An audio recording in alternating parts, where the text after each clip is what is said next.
Nous sommes ici dans l'hôtel de Vendôme qui a été bâti par les Chartreux au début du XVIIIe siècle. Pendant tout ce XVIIIe siècle, les grands de la cour vont s'y succéder, et notamment la duchesse de Vendôme qui va laisser son nom à cet hôtel particulier, bien qu'elle n'en soit pas propriétaire et seulement locataire. Arrive la Révolution, évidemment cet hôtel est confisqué et puis sera vendu à un propriétaire privé. Parlons maintenant de l'école des mines. Nous sommes toujours au XVIIIe siècle, en 1783. C'est la date de sa création par Louis XVI, cette école royale des mines, qui ne s'installera pas à l'hôtel de Vendôme, mais qui va s'installer à l'hôtel de la Monnaie. Arrive là aussi la Révolution, cette école qui a failli disparaître à ce moment-là, va renaître de ses cendres très rapidement. On a besoin d'une école des mines, qu'il soit république ou royauté, et donc on va installer cette école des mines à l'hôtel de Mouchy. Arrive la période consulaire, celui qui s'appelle Napoléon et qui n'est pas encore Napoléon Ier, va décider de délocaliser cette école, et c'est ainsi que pendant toute la période impériale, l'école des mines se trouvera en Savoie, à Moutier, à Pesel-en-Croix, très précisément.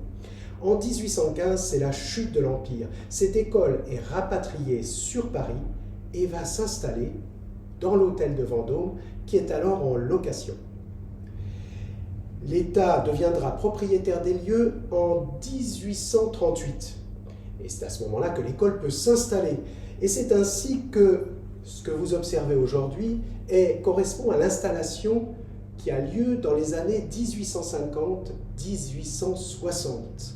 Et le temps s'est presque arrêté puisque nous avons été épargnés au niveau du musée, bien sûr, pas l'hôtel de Vendôme, mais nous avons été épargnés par le percement du boulevard Saint-Michel. Nous sommes un petit peu en retrait et donc vous pouvez constater que le lieu, l'escalier, les décorations, tout le mobilier à l'intérieur du musée ont été préservés et nous sommes dans les années 1850. Revenons sur la collection que l'on pourrait croire égale et équivalente à celle de l'école, parce qu'il faut des cailloux pour pouvoir enseigner la minéralogie.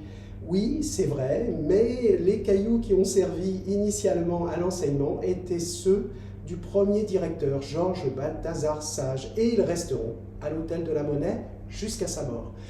Non, la collection est créée par le comité de salut public.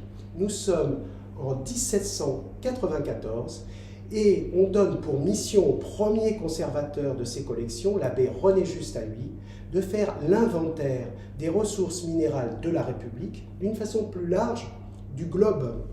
Et donc c'est à partir de ce moment-là que les cailloux vont affluer sur Paris pour être analysés, classés par gisement, par département, par région, par pays.